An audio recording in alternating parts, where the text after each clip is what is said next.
ইউনুস তো অথর্ব, কোনো কাজের নাই, গায়ও না বলদও না। দিনে দ্বীপ প্রহরে মেরে যায়, ওই শয়তানকে পার করলি কেমনে? কোথায় তোদের ডিজিএফআই, কোথায় এনএসআই, কোথায় এসবিডিবি? ঠিক না বেটি? যত শয়তানি শুধু আমাদেরকে ধরার ব্যাপারে।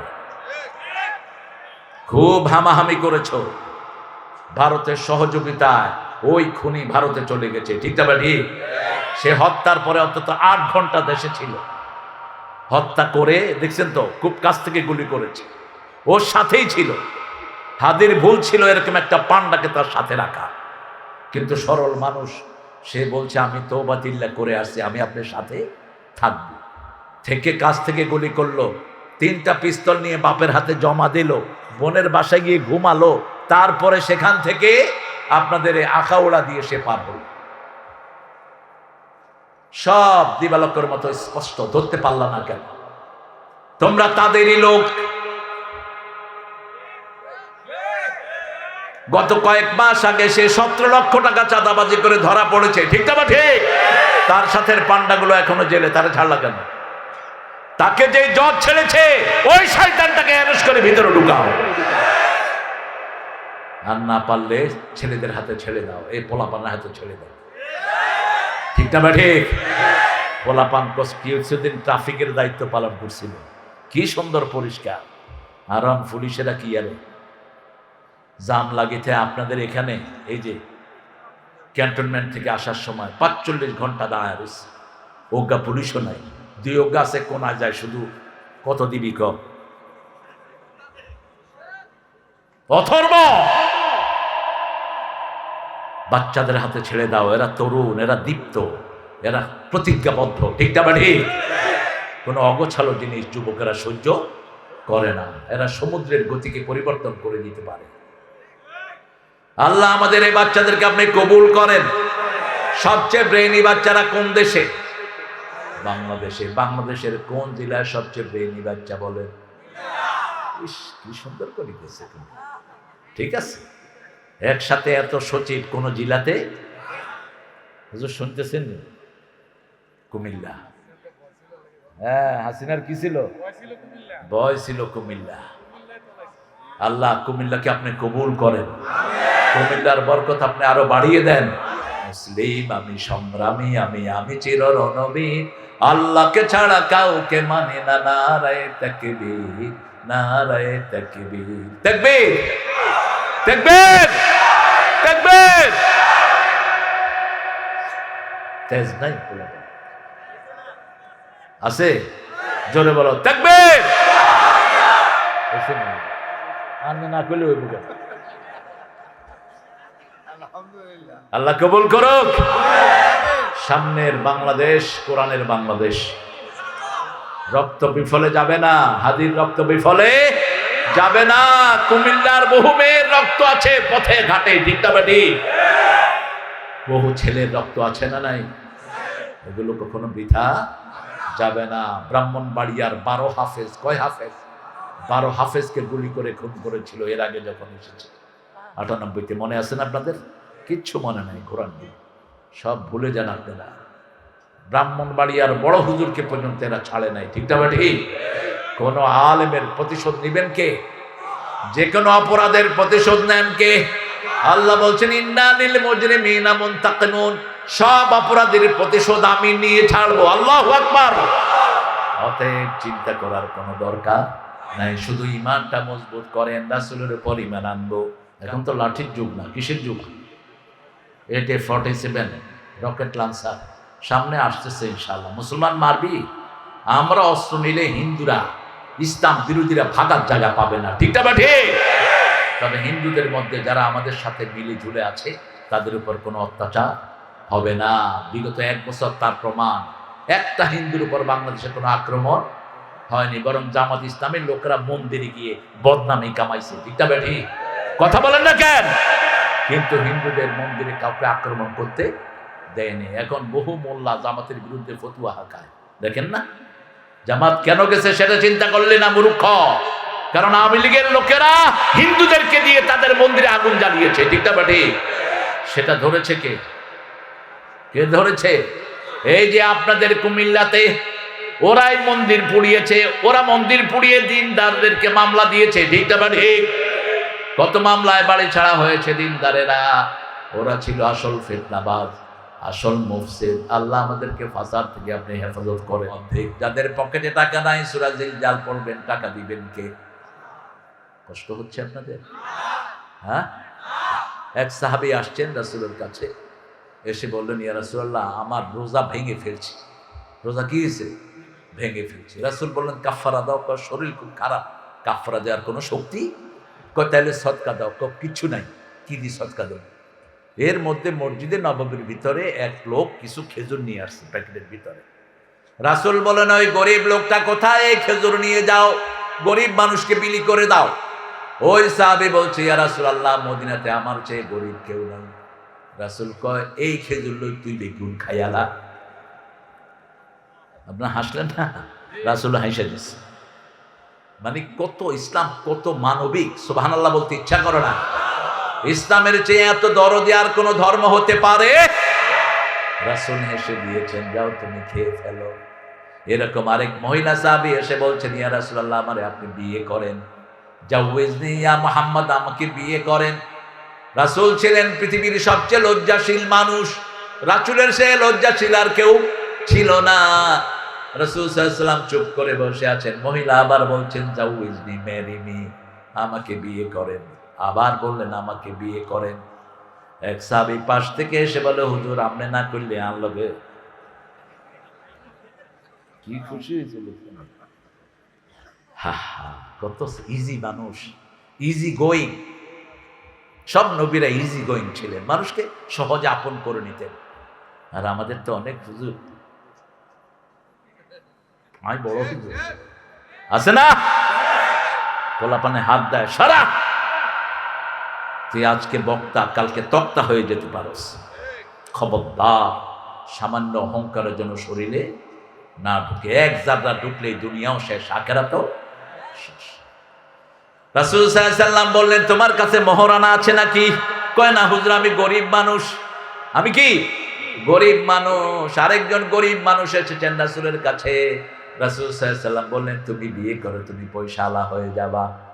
সাহাবী বলছেন, হুজুর, এমনি নিজেই খাইতে পায় না, আরেক বেরিয়ে খাওয়াবো কি?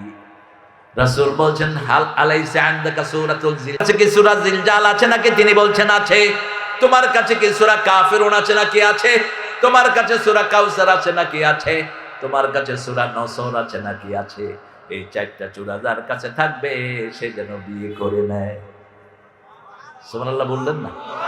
এই চারটা সূরা পড়লে দরিদ্রতা দূর করে দিবেন কে? আল্লাহ। আলিফ লাম রা, এই শব্দগুলো আল্লাহ লাগিয়েছেন, এটা অন্য কোনো কিতাবে পাওয়া যায় না। আল্লাহ বলছেন, এগুলোর অর্থ কে জানেন? লা ইয়ালামু তাবিলাহু ইল্লাল্লাহ, এটার অর্থ আমি আল্লাহ ছাড়া কেউ জানে না। তবে পড়লেও সওয়াব আছে না নাই? রাসূল বলছেন, আমি বলি না, আলিফ লাম মিম একটা অক্ষর, আলিফ একটা, লাম একটা, মিম একটা, এই তিনটা অক্ষর পড়লে 30টা নেকি হবে, গুনাহ মাফ হবে, 30টা মর্যাদা বেড়ে যাবে। পড়েন আলিফ লাম রা, পড়েন আলিফ লাম রা, আলিফ লাম রা। এখন 90টা নেকি হলো, কয়টা? 90টা নেকি, 90টা গুনাহ বেরিয়ে গেল, 90টা মর্যাদা বাড়ায়া দিবেন কে? তিলকা আয়াতুল কিতাবিল হাকিম। এটা হলো ওই কিতাব যেটা বিজ্ঞানময় কিতাব। কি কিতাব? বিজ্ঞানে ভরা কিতাব, হাকিম। এটার ভিতরে সব হিকমতের কথা, কোনো বাজে কথা নাই, ঠিকটা বা ঠিক? মানুষের কথায় কথায় কয় মহাভারত অশুদ্ধ হবে। এটা শুদ্ধ ছিল কবে? মহাভারতটা শুদ্ধ ছিল কবে? আগে থেকেই অশুদ্ধ। দেখছেন নি হুজুর কিভাবে কথা ঢুকে দিচ্ছে? বড় বড় কোন জিনিস দেখলে আমরা বলি, বড় ছাগল দেখি বলি কি ছাগল? রাম ছাগল। তো এটা রামে পাইল থেকে? কি সতর্কতার সাথে আমাদের ভিতরে এগুলো হিন্দুয়ানি জিনিস ঢুকিয়ে দিয়েছে। ব্রাহ্মণবাড়িয়া তো পুরোটাই গিলে খেয়েছে। দেখেন, জেলার নাম ব্রাহ্মণবাড়িয়া আর থানার নাম হলো নবীনগর। কি শয়তানে ঢুকেছিল! তো ব্রাহ্মণের পেটে কি নবী থাকে নাকি? আমি সেটার নাম রাসূল বাড়িয়া কর, তাহলে নবীনগরটা শুদ্ধ, ঠিক না? ঠিক। সব রাসূলরা নবী ছিলেন। কি ছিলেন? নবী ছিলেন, কিন্তু সব নবীরা রাসূল না। এই জন্য ওটার নাম হলো রাসূল বাড়িয়া। কি বাড়িয়া? রাসূল বাড়িয়া হোক। আল্লাহ আমাদের কথাগুলো কবুল করুন। আরো জোরে বলেন আমিন। কোরআন কেমন বিজ্ঞানময়। রাসূল বলছেন সাল্লাল্লাহু, মাছি যদি তোমার পানির ভিতরে পড়ে মাছিটাকে ডুবায়া দাও। 1500 বছর আগে বলেছেন। এখন বিজ্ঞান পরীক্ষা করে দেখে মাছির দুইটা ডানা, বাম ডানা আর ডান ডানা। বাম ডানাতে থাকে রোগ, ডান ডানাতে থাকে ওই রোগের ঔষধ। যখন চুবিয়ে দিবেন পানিটা বিশুদ্ধ হয়ে যায়। রাসূল বলেছেন লা তানফুক ফিল মা। 1500 বছর আগের হাদিস। পানিতে তোমরা ফু দিও না। যারা চা খান ফু দিয়ে ডেঞ্জারাস, হাদিস বিরোধী। আজকের মেডিকেল সায়েন্স বলছে যখনই আপনি পানিতে ফু দিবেন কার্বন ডাইঅক্সাইড মিলে পানিটা বিষ হয়ে যেতে পারে, এটা বুকে আটকা পড়ে আপনি মারা যেতে পারেন। এই জন্য পানিতে ফু দেয়া কি? চা গরম হলে কি করেন? ফু দেন, নিষেধ। লা তানফুক ফিল মা। রাসূল বলছেন বসে খাও। এখন মেডিকেল সায়েন্স বলছে দাঁড়িয়ে খেলে কিডনি, হার্ট, লিভার সব নষ্ট হয়। এই জন্য কি করে খাও? বসে খাও। পানি তো বসে না খেলে যে কোনো সময় কিডনি বিকল হয়ে যেতে পারে, ডাইরেক্ট গিয়ে কিডনিতে ধাক্কা মারে। যা বলেছেন সব বিজ্ঞান। আল্লাহ বলছেন সূরা ইয়াসিনের ভিতরে, ইয়াসিন ওয়াল কুরআনিল হাকীম ইন্নাকা লামিনাল মুরসালিন আলা সিরাতিন মুস্তাকিম। প্রতি নামাজে একটা দোয়া আমরা ফাইনালি করি, ইহদিনাস সিরাতাল মুস্তাকিম। আল্লাহর প্রশংসা করি 3 বার। কয়বার? 3 বার। আর রহমানির রহিম কার প্রশংসা? মালিক ইয়াউমিদ্দিন কার প্রশংসা? আলহামদুলিল্লাহি রাব্বিল। 3টা প্রশংসা করি। কয়টা? আল্লাহ কয় এত প্রশংসা কেন? আমরা বলি আল্লাহ আপনি শিখিয়ে দিয়েছেন, আপনার শিখানো কথা বলি। আমরা যখন প্রশংসা করি আমাদেরকে নিয়ে অহংকার করেন কে? আল্লাহ বলেন ও ফেরেশতারা, তোরা না বলেছি এদেরকে সৃষ্টি করো না? তাকিয়ে দেখ, সৃষ্টি করলাম, যন্ত্রণা দিলাম, ছেলে মেয়ে দিলাম, মারামারি দিলাম, কাটাকাটি দিলাম, এদের অভাব দিলাম, রোগ দিলাম, শোক দিলাম। তারপরেও যখন আমার নামে ডাকা হয় হাত বেঁধে আমার প্রশংসা শুরু করে দেয়। যখনই আজান হয় কোথায় যাই আমরা? কোথায় যাই? হাজার যন্ত্রণা মাথায়। ঠিকটা বা ঠিক? আস্তে করে হাত পাতে বেঁধেই আমরা পড়া শুরু করি আলহামদুলিল্লাহি রাব্বিল আলামিন। রাসূল বলছেন যখনই কেউ আলহামদুলিল্লাহ পড়ে তার জন্য কিয়ামতের মিজান ভর্তি করে সওয়াব দিয়ে দেয় কে? আজকের বিজ্ঞান বলছে যারা গ্রেটফুল হয়, যারা শুকরিয়া আদায় করে তাদের সব যন্ত্রণা দূর করে দেন কে? আল্লাহ দূর করে দেন। এই জন্য মুসলমানদের কোনো বড় যন্ত্রণা থাকে না। খুব আনরেস্ট পিপল।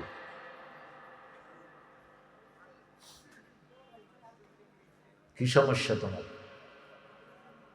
এই বসলে বসো, আর নইলে চলে যাও।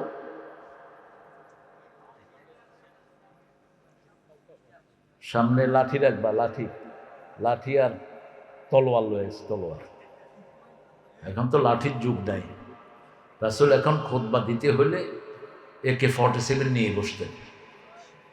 এখন তো লাঠির যুগ না, কিসের যুগ? AK-47 রকেট লঞ্চার সামনে আসতেছে ইনশাআল্লাহ। মুসলমান মারবি? আমরা অস্ত্র নিলে হিন্দুরা, ইসলাম বিরোধীরা ভাগার জায়গা পাবে না। ঠিকটা বা ঠিক? তবে হিন্দুদের মধ্যে যারা আমাদের সাথে মিলে ঝুলে আছে তাদের উপর কোনো অত্যাচার হবে না। বিগত 1 বছর তার প্রমাণ। একটা হিন্দুর উপর বাংলাদেশে কোনো আক্রমণ হয়নি, বরং জামাত ইসলামের লোকেরা মন্দিরে গিয়ে বদনামি কামাইছে। ঠিকটা বা ঠিক? কথা বলেন না কেন? কিন্তু হিন্দুদের মন্দিরে কাউকে আক্রমণ করতে দেয়নি। এখন বহু মোল্লা জামাতের বিরুদ্ধে ফতুয়া হাঁকায়। দেখেন না জামাত কেন গেছে সেটা চিন্তা করলে না মূর্খ? কারণ আওয়ামী লীগের লোকেরা হিন্দুদেরকে দিয়ে তাদের মন্দিরে আগুন জ্বালিয়েছে। ঠিকটা বা ঠিক? সেটা ধরেছে কে? কে ধরেছে? এই যে আপনাদের কুমিল্লাতে ওরাই মন্দির পুড়িয়েছে। ওরা মন্দির পুড়িয়ে দিনদারদেরকে মামলা দিয়েছে। ঠিকটা বা ঠিক? কত মামলায় বাড়ি ছাড়া হয়েছে দিনদারেরা। ওরা ছিল আসল ফিতনাবাজ, আসল মুফসিদ। আল্লাহ আমাদেরকে ফাসাদ থেকে আপনি হেফাজত করেন। আল্লাহ বলছেন না কানা লিন্নাসি আজাবা, তোমাদের জন্য অবাক করা জিনিস, তোমাদের মধ্য থেকে একজনকে আমি নবী বানিয়েছি, এতে তোমরা অবাক হয়ে গেছো। আওহাইনা ইলা রাজুলিম মিনহুম আন আনদিরিন নাস ওয়া বাশশিরিল লাযিনা আমানু আন্না লাহুম কাদামা সিদকিন ইনদা রাব্বিহিম ওয়া ক্বালাল কাফিরুনা ইন্না হাযা লাসাহিরুম মুবিন। কি কথা! রাসূল যখন নবী হলেন, আবু জেহেল, আবু লাহাব, উতবা, সায়বা, মুগীরা তারা বলল, তোমার মতো একটা এতিম কেন নবী হলো? আরো আস্তে কর নাউজুবিল্লাহ। 40 বছর রাসূল তাদের মধ্যে ছিলেন, ঠিক না ঠিক? রাসূলকে তারা উপাধি দিয়েছে আল আমিন। কি উপাধি দিয়েছে? জীবনে একটা মিথ্যা কথা তিনি বলেন নাই, কাউকে কোনোদিন গালি দেন নাই, কারো সাথে চোখ রাঙিয়ে কখনো কথা বলেন নাই, কোন শিশুর উপর আক্রমণ করেন নাই, নারী তো দূরের কথা, বরং নারীদের নিরাপত্তার জন্য সবচেয়ে বেশি কষ্ট করেছেন রাহমাতাল লিল। তিনি বলেছেন, বিধবাকে যে বিয়ে করবে সবচেয়ে বেশি বরকত সে পেয়ে যাবে। রাসূলের প্রথম বউ কি ছিল? একজন বিধবা। কি তার টাইটেল? তিনি ছিলেন তহেরা। কি ছিলেন? তহেরা। তার মতো পবিত্র মক্কার জমিনে আর কেউ ছিল না। ওই সময় তার উপাধি ছিল মোস্ট পিউরেস্ট ওয়ান। তহের মানে হলো যে নিজেও পাক, অন্য কেউ পাক করে দেয়। জান্নাতে আমরা পবিত্র পানি খাবো, সেই পানির নাম হলো আসাকাহুম রাব্বুহুম শারাবান তাহুরা। এই পানি নিজেও পাক, যে খাবে তাকেও কি করে দেয়? পাক করে দেয়। আমার মা ছিলেন তহেরা। সেই খাদিজাতুল কুবরাকে বিয়ে করলেন, মানুষকে সতর্ক করলেন। আল্লাহ বললেন, আনদিরিন নাস, মানুষকে সতর্ক করো। ইয়া আইয়ুহাল মুদ্দাসসির কুম ফাআনদির ওয়া রাব্বাকা ফাকাব্বির। এই মাহফিলগুলো সতর্কতার মাহফিল, ঠিক না ঠিক? এত কষ্ট করে ছেলেরা মাহফিল করে, পোস্টার করে, অনেক কষ্ট করে ছেলেরা। কেন? যাতে মানুষ এসে শুনতে পারে কোন কাজে জান্নাত, কোন কাজে জাহান্নাম, কোন কাজ করা যাবে না, কোন কাজ করতে হবে, ঠিক না ঠিক? আল্লাহর হাবিব প্রথম দাওয়াত পেলেন, হেরা গুহায় দাওয়াত পেলে ঘরে চলে আসলেন, এসে বললেন, জাম্মিলুনি জাম্মিলুনি, আমাকে কম্বল দিয়ে আবৃত করে দাও। রাসূল সাল্লাল্লাহু আলাইহি সাল্লাম বললেন, ইন্নী আখাফু আলা হায়াতি। বুখারীর বর্ণনা, আমি আমার জীবনের উপর ভয় করছি। মাথার কাছে বসলেন জ্ঞান বৃদ্ধ বয়োবৃদ্ধ মা খাদিজা। বসে বললেন, আপনি কোনোদিন কোনো এতিমকে ফেলে দেন নাই, কোনো অনাথকে আপনি ফিরিয়ে দেন নাই, বিধবাকে আপনি আশ্রয় দেন। আল্লাহ কোনো বিপদ আপনাকে দেবে না। কি করতে হবে বলেন? মা খাদিজা বললেন, কি করতে হবে বলেন? বলছে, খাদিজা, তহেরা, আমার উপর ওহী এসেছে, আমার কাছে একজন ফেরেশতা এসেছে, এসে বলেছে পড়ার জন্য। কিসের জন্য? আজকে আমরা শপথ দেব কোনো ছেলে মেয়েকে কোরআনের বাইরে পড়াবো না। রাজি আছেন না? নাই? কি পড়াচ্ছেন এখন? স্কুলগুলো বন্ধ করে দাও। ইউনূস তো অথর্ব, কোনো কাজের না। এটা গায়ও না, বলদও না। দিনে দ্বীপ প্রহরে মেরে যায়, ওই শয়তানকে পার করলি কেমনে? কোথায় তোদের ডিজিএফআই, কোথায় এনএসআই, কোথায় এসবিডিবি, ঠিক না ঠিক? যত শয়তানি শুধু আমাদেরকে ধরার ব্যাপারে। খুব হামাহামি করেছো, ভারতের সহযোগিতায় ওই খুনি ভারতে চলে গেছে, ঠিক না ঠিক? সে হত্যার পরে অন্তত 8 ঘন্টা দেশে ছিল। হত্যা করে দেখছেন তো, খুব কাছ থেকে গুলি করেছে, ওর সাথেই ছিল। হাদির ভুল ছিল এরকম একটা পান্ডাকে তার সাথে রাখা, কিন্তু সরল মানুষ, সে বলছে আমি তওবাতিল্লাহ করে আসছি, আমি আপনার সাথে থাকব। থেকে কাছ থেকে গুলি করলো, 3টা পিস্তল নিয়ে বাপের হাতে জমা দিল, বোনের বাসায় গিয়ে ঘুমালো, তারপরে সেখান থেকে আপনাদের আখাউড়া দিয়ে সে পার হল। সব দিবালকের মতো স্পষ্ট, ধরতে পারলা না কেন? তোমরা তাদেরই লোক। গত কয়েক মাস আগে সে 17 লক্ষ টাকা চাঁদাবাজি করে ধরা পড়েছে, ঠিক না ঠিক? তার সাথে পান্ডাগুলো এখনো জেলে, তারা ছাড়লা কেন? তাকে যে জজ ছেড়েছে, ওই শয়তানটাকে অ্যারেস্ট করে ভিতরে ঢুকাও।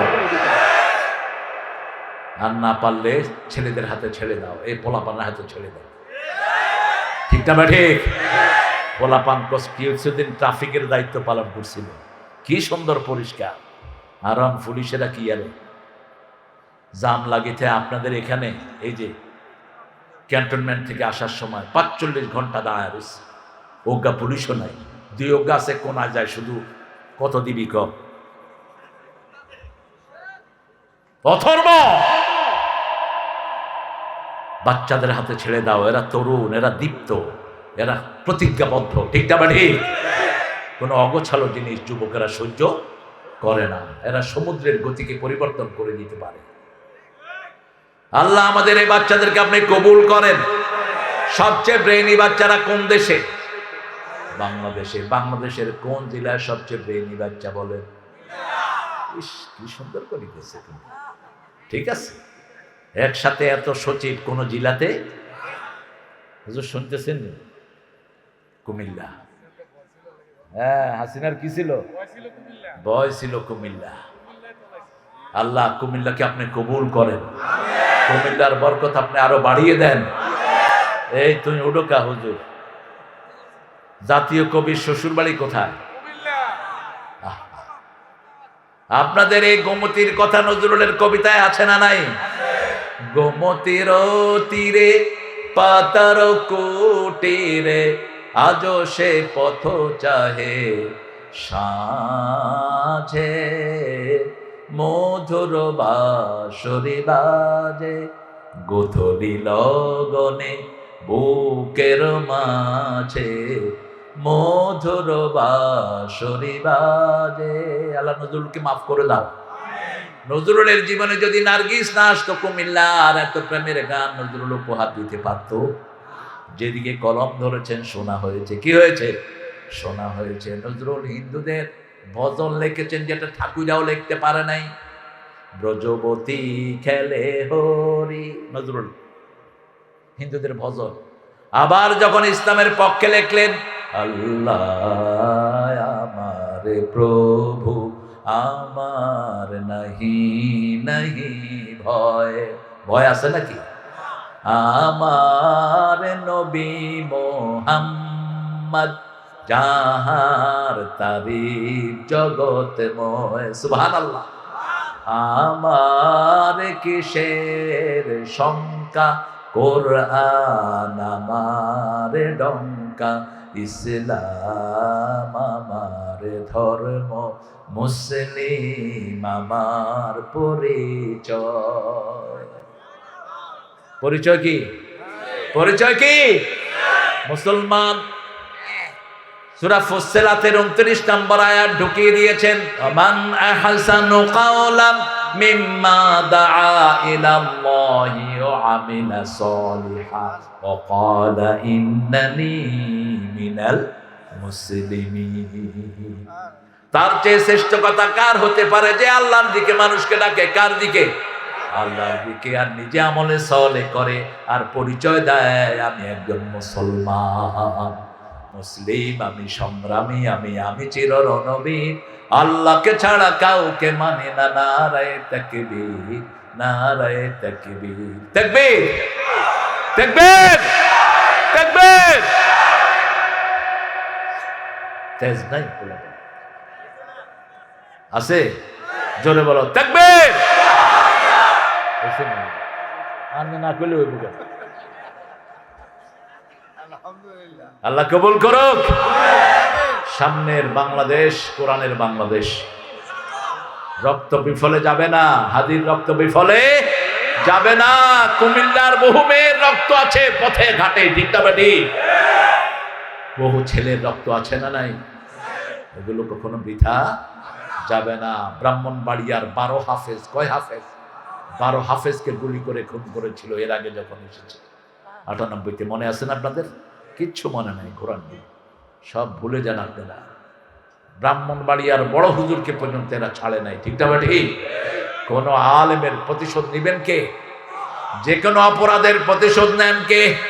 আল্লাহ বলছেন, ইন্নালিল মুজরিমিনা মুনতাকিমুন, সব অপরাধের প্রতিশোধ আমি নিয়ে ছাড়বো। আল্লাহু আকবার। অতএব চিন্তা করার কোনো দরকার নাই, শুধু ঈমানটা মজবুত করেন, রাসূলের উপর ঈমান আনবো। কারণ রাসূলকে আল্লাহ পাঠিয়েছেন দুটি কাজের জন্য। কয়টি? আনজিরিন নাস ওয়া বাশশিরিল্লাযীনা আমানু, মানুষকে সতর্ক করো। আমরা বললাম কাকে সতর্ক করব? সূরা সাফফাতের 124 নম্বর আয়াতে আল্লাহ বলছেন, আনজির আশিরাতাকাল আকরাবিন, তোমার নিকটাত্মীয়কে সতর্ক করো। মানুষের সবচেয়ে নিকটাত্মীয় হলো তার বিবি। তার কি বিবি? এই জন্য বিবিকে প্রথম শিখালেন লা ইলাহা ইল্লাল্লাহু মুহাম্মাদুর রাসূলুল্লাহ। প্রথমে মানলেন মা খাদিজাতুল কুবরা রাদিয়াল্লাহু। তার মধ্যে তার চেয়ে জ্ঞানী কোন মহিলা আরবে ছিল না। নাম কোন মহিলা তার মতো জ্ঞানী ছিল না। রাসূল সাল্লাল্লাহু আলাইহি ওয়াসাল্লাম বলতেন, আমার খাদিজা যদি না যেত জীবনেও আমি দ্বিতীয় বন্ধনে আবদ্ধ হতাম না।